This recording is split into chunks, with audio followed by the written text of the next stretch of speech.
अस्सलामुअलैकुम व्यूवर्स। आज का हमारा जो लेक्चर होगा chapter number 1 introduction first year biology में, आज हम दो चीज़ों के बारे में कंसेप्ट क्लियर करेंगे कि फ्रेश वाटर और मेरीन वाटर के अंदर क्या डिफरेंस होता है, और इसी तरह इकोलॉजी और इन्वायरमेंटल बायोलॉजी के अंदर क्या डिफरेंस होता है। तो आइए हम स्टार्ट करते हैं। सबसे पहले हमारे पास आ जाता है फ्रेश वाटर और मेरीन वाटर के अंदर क्या डिफरेंस होता है। याद रखें, मेरीन वाटर को हम साल्ट वाटर भी कहते हैं। तो फ्रेश वाटर जो होता है वो नेचुरली अक्रिंग होता है, यानी ऐसा पानी जो कुदरती तौर पर पाया जाता है।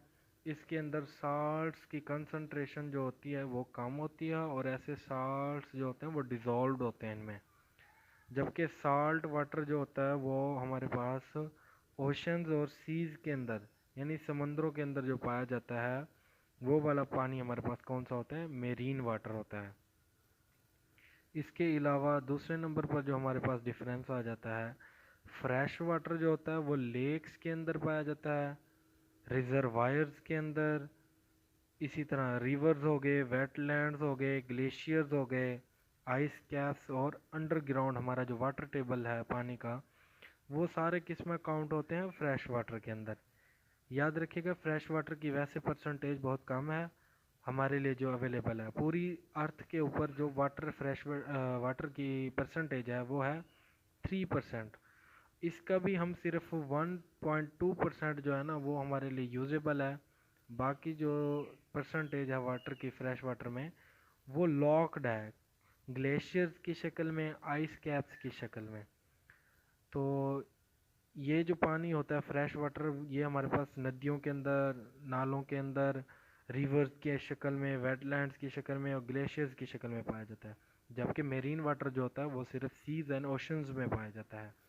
इसके अलावा भी आपको बताते चलें कि जो फ्रेश वाटर होता है उसकी साल्ट की कंसंट्रेशन कम होती है, जबकि मेरीन वाटर के अंदर साल्ट की कंसंट्रेशन बहुत ज़्यादा होती है।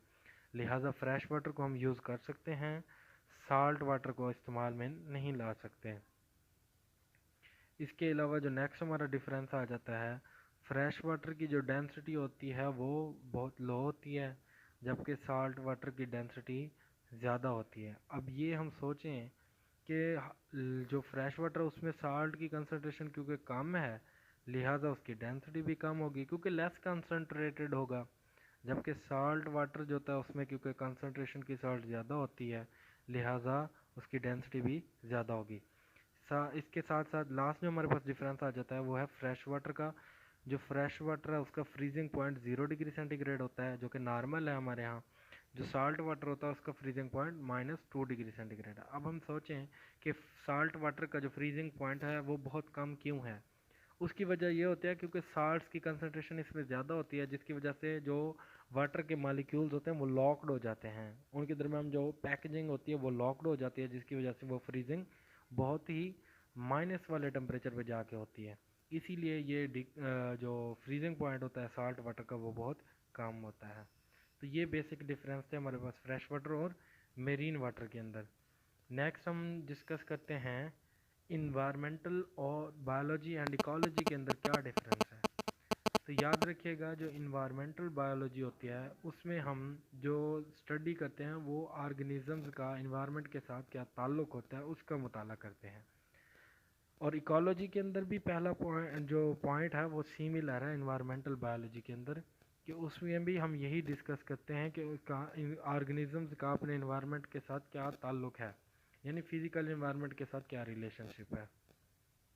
तो हम दो तीन ऐसे पॉइंट हैं इन्वायरमेंटल बायोलॉजी के अंदर जो इकोलॉजी के अंदर नहीं पाए जाते हैं।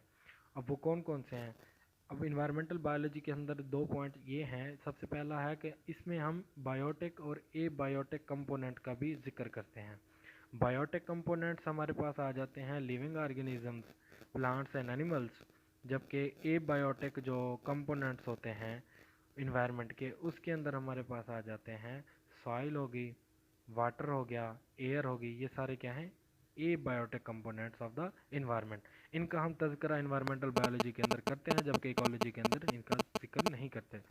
इसके इसके अलावा हमारे पास जो इन्वायरमेंटल बायोलॉजी होती है, इसमें हम ह्यूमन एक्टिविटीज़ का भी तज़किरा करते हैं कि इन्वायरमेंट के ऊपर इंसानों के क्या असरात हैं, जबकि इकोलॉजी के अंदर इसका तज़किरा नहीं किया जाता। तो इकोलॉजी जो होती है, इसमें जस्ट हम सिर्फ यही कहते हैं कि ये रिलेशनशिप होता है जानदार का उसके इन्वायरमेंट के साथ। इसमें हमारे पास पॉपुलेशन इकोलॉजी भी आ जाती है, कम्युनिटी इकोलॉजी भी आ जाती हैं एंड ग्लोबल इकोलॉजी भी आ जाती है। ये सारी उसकी एग्जांपल्स हैं।